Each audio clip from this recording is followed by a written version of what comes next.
সময় কার না কচুরি আর চানা মশলা খেতে ভালো লাগে।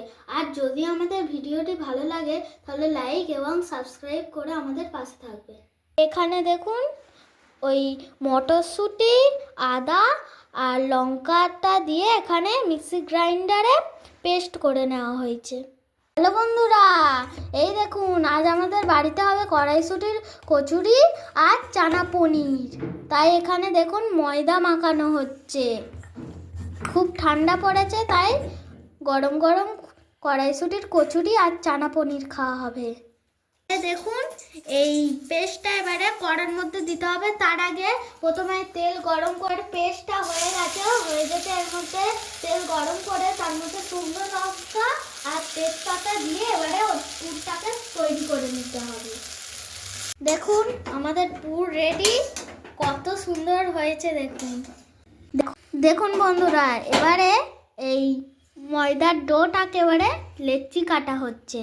দেখুন এখানে অনেক কটা হয়ে গেছে, এই যে কাটছে। দেখুন এই এতগুলো হয়ে গেছে লেচি কাটা। এবারে এগুলোকে পুরটা ঢোকাতে হবে। এই যে মালা করে নিয়ে এর মধ্যে এবারে পুর দিতে হবে। এই যে এইরকম করে পুরটা আগে দিতে হবে, দিয়ে ওটাকে মুড়ে দিতে হবে। দেখুন এরকম মালা করে নিয়ে এর মধ্যে পুরটা এইভাবে ঢোকাতে হবে। তারপরে এটাকে ভালোভাবে মুড়ে দিতে হবে। দেখুন ঠিক এইভাবে। দেখুন এই যে এটা হচ্ছে কতগুলো হয়ে গেছে দেখুন পুর করা। দেখুন এই যে আর একটা আছে, কত সুন্দর করে হয়েছে দেখুন।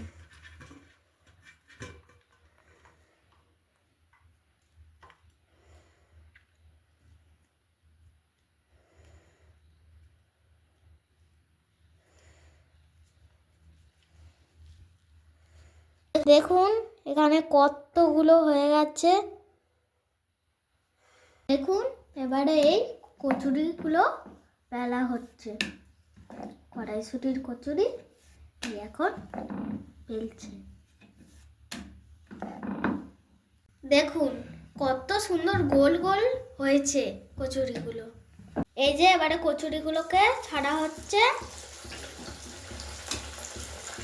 তেলের মধ্যে, গরম তেলে।